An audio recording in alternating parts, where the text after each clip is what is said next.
will now proceed to entangle the entire area.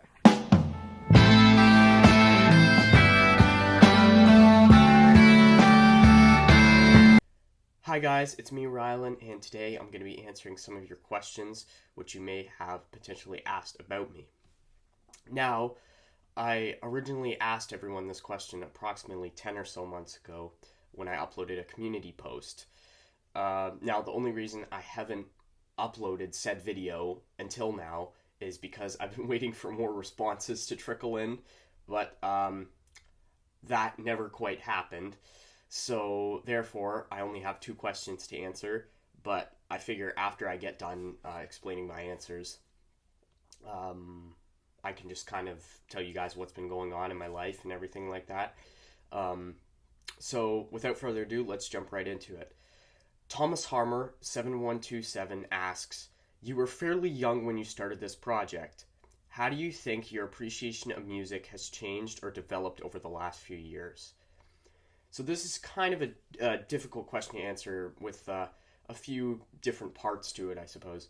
But I think the primary way in which my musical taste has changed is that now I'm more confident in what I like to listen to, and I'll gravitate towards a specific genre of music, which happens to be psychedelic music, progressive music. That's kind of what I've been listening to a lot right now. But if you were to ask me that same question about 2 years ago, I probably would have said progressive music. I was heavily into Rush at the time. Not that I don't like Rush now. They're still an amazing band.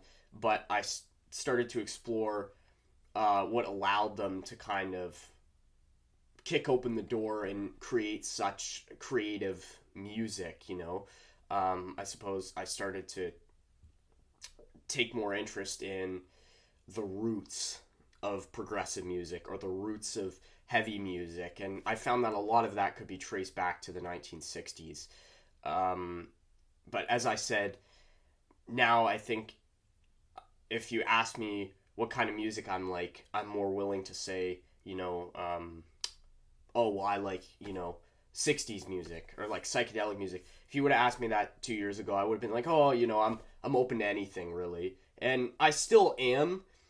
Like, if you show me something and I like it, obviously I'm gonna, add it to my playlist or whatever. But yeah, it's kind of difficult to explain. I think I'm over explaining it just slightly.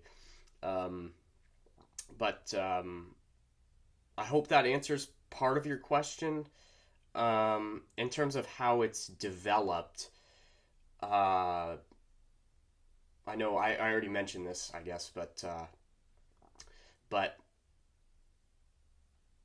I take more interest now in what allowed different bands to take what others had done and make it into something new, because even when you think about the Beatles and the Rolling Stones and the British Invasion, all those different bands from the United Kingdom, they were listening to Motown and I shouldn't even say Motown, but some of the blues artists from the Memphis area, down south, and they liked what they heard, and they thought they were emulating it, but they actually changed it slightly and made it into something that was heavier. And then other bands took that and they started playing around with it, and you got more psychedelic stuff. And so I guess now I find that really fascinating. Just which different bands kind of got the ball rolling. Sorry. Because I've learned that it wasn't just one single band. Almost never is it one single band that invents a genre of music. It has to be a bunch of different factors that come together and kind of allow this new genre to be born. And I know people obviously discuss Black Sabbath as one of the godfathers of heavy metal. And while I would kind of agree with that to a certain extent, they didn't necessarily invent heavy metal. They were more the first, I would say, to take the theme of heavy metal and kind of like run with it, like through multiple albums, you know, like making all these heavy songs after heavy songs, you know. For a lot of bands, it was just kind of a one-off experience. But yeah, so I apologize if I rambled there, but I wanted to provide a fairly thorough answer to your question. So, all right, next up we have Chucko Gaming 2132. I hope I pronounced that correctly. Asks, what made you start making YouTube videos? Well, there was certainly the influence of childhood content creators.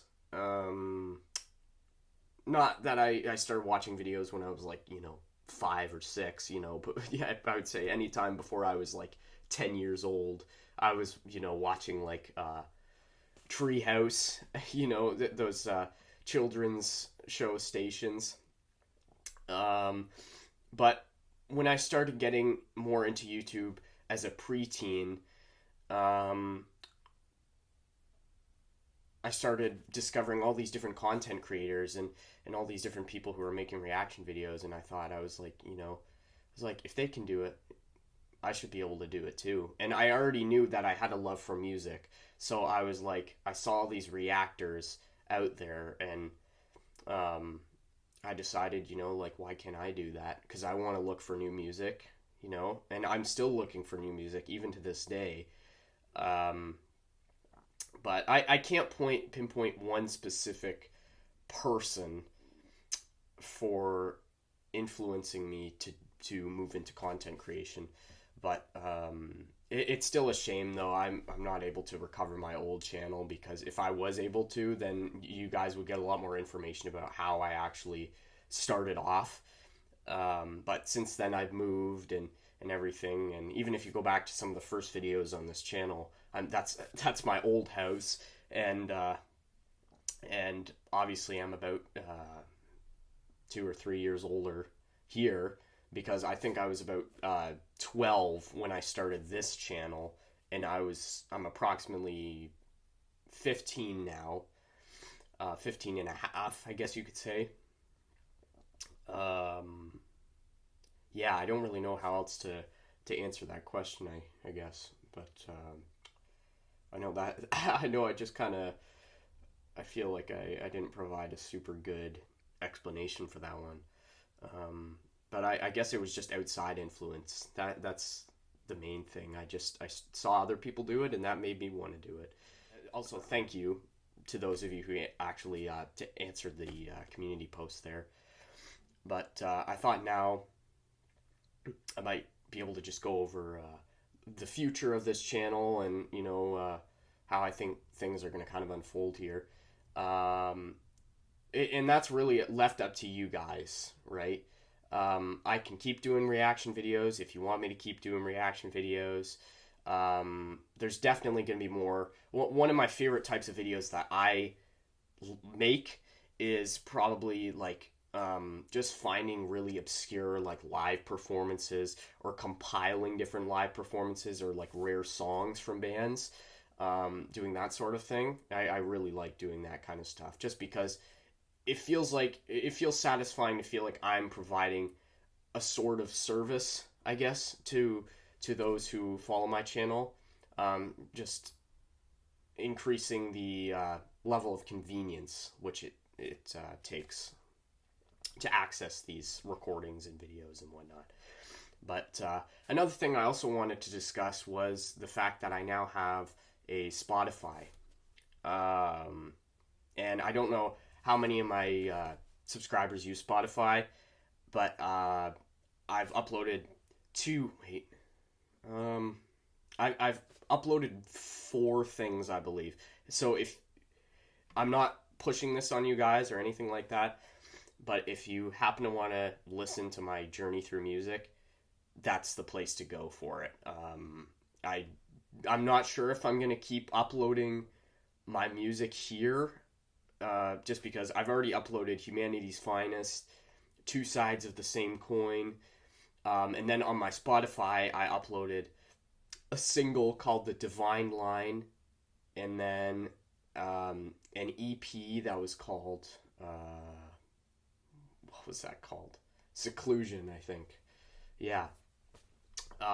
So again, I'm not pushing that on you guys. You can check it out on your own accord. But I would really appreciate any support, and yeah, I would really appreciate any support that I could get for that, you know. Um, but and the other thing I wanted to mention too is if anyone has any like ill bearings about Spotify or their policies, I'm actually signed up through a distributor called DistroKid. So if you listen to my songs, that is directly supporting me.